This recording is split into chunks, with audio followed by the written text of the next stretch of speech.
बातें पढ़ा। सबसे पहले आरक्षण के संबंध में 1801 में त्रावणकोर जो राज्य था दक्षिण भारत में, केरला में, वहाँ जो ब्राह्मण साम्राज्य था, ब्राह्मण राजा के हाथ में त्रावणकोर साम्राज्य था, जहाँ पर आप जानते हैं कि महिलाओं को मंदिर में जाने के लिए या सार्वजनिक जगह पर जाने के लिए कमर से ऊपर शरीर को उघाड़ के रखना होता था और अंत में उस टैक्स के रूप में उसे टच भी करते थे लोग जो सामंती प्रवृत्ति के थे। उन्होंने अपनी स्तन को काट करके उसका विरोध किया। उस विषय पर हमें नहीं बोलना है अभी। वहां पर आरक्षण की मांग की आवाज उठी थी, वहां पर मांग उठी थी, लागू नहीं हुआ था। दूसरा आवाज 1802-3 के आसपास में बड़ौदा नरेश, जो वो भी एक साम्राज्य था भारत में। आप जानते हैं बड़ौदा नरेश को हम लोग बहुत दिनों तक जानते थे कि वो राजपूत थे। राजपूत नहीं, अहीर साम्राज्य रहा है वो, यादव साम्राज्य, जिन्होंने पहली बार बाबा साहब भीमराव अंबेडकर जी को पढ़ने का आदेश दिया था। अहीर साम्राज्य बड़ौदा नरेश जी, वहां पर आरक्षण कुछ चीजों में लागू हुआ था, विस्तार से नहीं जाना चाहूंगा। और दूसरी बात वहां चर्चा चली थी, जिस बात को बहुत तेजी से बाद में चल के आप 1902 में साहू जी महाराज उसको लागू कर दिया था 50%। इससे पूर्व के वक्ता ने बताया है, बाद में उन्होंने 100% भी कर दिया था। वह बात भी यहाँ कई वक्ताओं ने कहा है, उसे रिपीट करने की जरूरत नहीं है, हमें उसमें समय नहीं गंवाना है। आरक्षण के लिए, आरक्षण को आगे बढ़ाने में एक महान पुरुष जिन्होंने बहुत बड़ा योगदान दिया, माली समाज से थे, ज्योतिबा राव फूले। उनकी चर्चा बहुत कम हुई है, हम लगातार सभी वक्ताओं को सुन रहे हैं। ज्योतिबा राव फूले ने आरक्षण भारत में लागू कराने में उनका बहुत बड़ा योगदान रहा है। वह क्रमबद्ध कई लड़ाई लड़े हैं। अंधविश्वास के प्रति भी उनका जबरदस्त भारत में आंदोलन रहा और प्रथम बालिका विद्यालय खोल करके वो अपने जीवन संगिनी सावित्रीबाई फूले और शेख फातिमा अजीज को सुपुर्द किया और महिला शिक्षा का मार्ग प्रशस्त किया। उनके बारे में भी आप जान लें, और बहुत सारे लोग यहाँ चूंकि अधिकतम विद्वान लोग हैं जानते ही हैं कि उनका आरक्षण के प्रति बहुत बड़ा योगदान रहा है।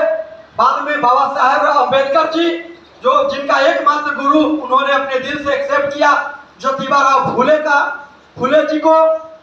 डॉक्टर अम्बेडकर आप जानते हैं अभी तक दुनिया में सबसे बड़े विद्वान, और अभी लेटेस्ट रिसर्च जो आया है पूरे विश्व में सैकड़ों लगभग 2000 वर्ष से 3,500 वर्ष से विद्वानों का लिस्ट तैयार हुआ है रिसर्च के बाद। नंबर 1 विद्वान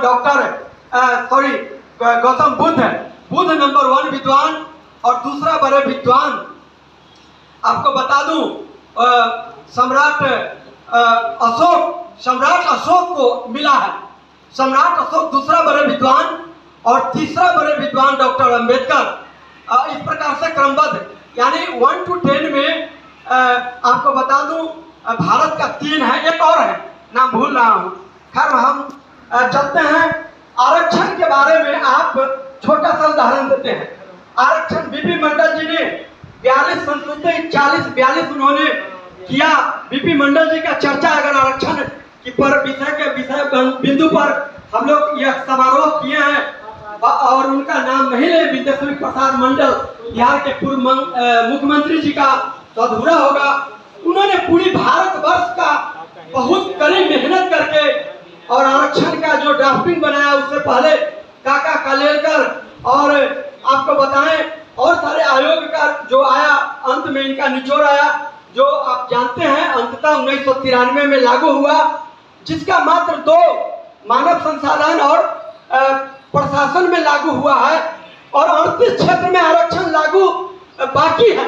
38 क्षेत्र में आरक्षण बाकी है और आए दिन हम देखते हैं ओबीसी का जो आरक्षण लागू है, क्लियर रूप में उनका आरक्षण जो है काट लिया जाता है। जो अभी सेंट्रल में कई जगह और राज्य में भी आरक्षण लागू होता है, तो ओबीसी का कोटा से जो है उसमें भी कम दे दिया जाता है, लेकिन ओबीसी के लोग में हलचल नहीं आता है, आंदोलन नहीं है, यानी जागरूकता नहीं है, उनका अधिकार लूटा जा रहा है, लेकिन उनमें हलचल नहीं होता। ये लोग जानते हैं अगर जागरूक समाज नहीं होगा, अगर इसमें अगर कोई हलचल है तो एससी एसटी के जो लोग हैं वो ज्यादा भारत में जागरूक हुए हैं, वे अधिकार के प्रति, संविधान आरक्षण के प्रति ज्यादा जागरूक हैं, और ओबीसी में जागरूकता कम है, और जो आरक्षण है वो भी आपकी लूटी जा रही है।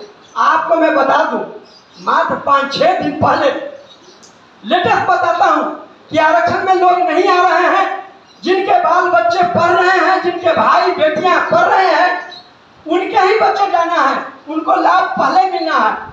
लेकिन आपको बताऊं, मुजफ्फरपुर जिला में अभी बीबी कॉलेजियट से 50 सीट आपको गेस्ट शिक्षक के लिए विज्ञापन निकला है, और बिहार में DC2 जो है, DC2 का 12% पुरुष का और 3% महिला के लिए है। मैं वो विज्ञापन देखा हूं। 15% का आप जान लीजिए, कम से कम 7-7.5% सीट होता है, मात्र 4 दिया गया है। कितना? मात्र 4 लूट लिया आपके जिला में। यहाँ पिछड़ा दोनों मुख्यमंत्री और उप मुख्यमंत्री है। तो ये बताना चाहता हूं इस मंच के माध्यम से, घर में लूट लिया जाएगा आपका, अपने लोग लूट लिया जाएगा, लूट लेंगे, लूट लिए। अगर उस पर ध्यान नहीं देंगे तो लड़ाई तो आपको विश्व से लेकर भारत, केंद्रीय से लेकर के राज्य और जिला और प्रखंड में भी देखना पड़ेगा। अगर आप जागरूक सजग नहीं होंगे तो इसी तरह से लुटाता रहेगा। और वो जो फॉर्म भरने वाले लोग हैं, डिग्री लेकर बैठे हुए हैं, ना वो आपको सहयोग करेंगे आर्थिक, न कार्यक्रम के पर्ची छपाएंगे, ना शरीर से उपस्थित होंगे।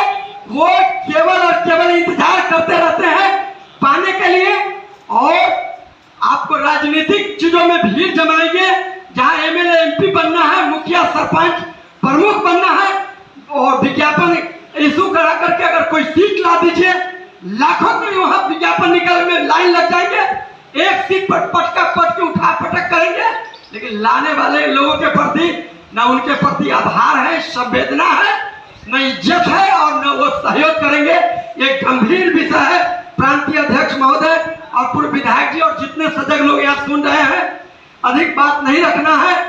BPSS भारतीय पिछड़ा शोषित संगठन के बैनर तले हम लोग बीच में कई कार्यक्रम जिला में प्रदर्शन, आपको आरक्षण बचाओ मुद्दा पर, इसके बाद UGC के मुद्दा पर, और कई जगह हम लोग कार्यक्रम किया है। और एक सेमिनार के रूप में मुजफ्फरपुर में यहाँ राम भजन मार्केट में सभागार में यहाँ पर माननीय केदार बाबू के छत्र छाया में यह कार्यक्रम संपन्न हुआ।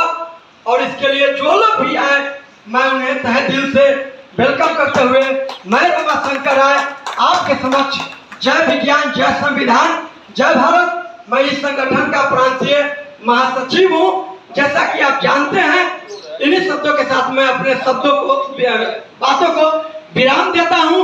आप लोगों ने ध्यान से सुना, इसके लिए धन्यवाद, और आपको एक बार पुनः अपने दिल से स्वागत और अभिनंदन।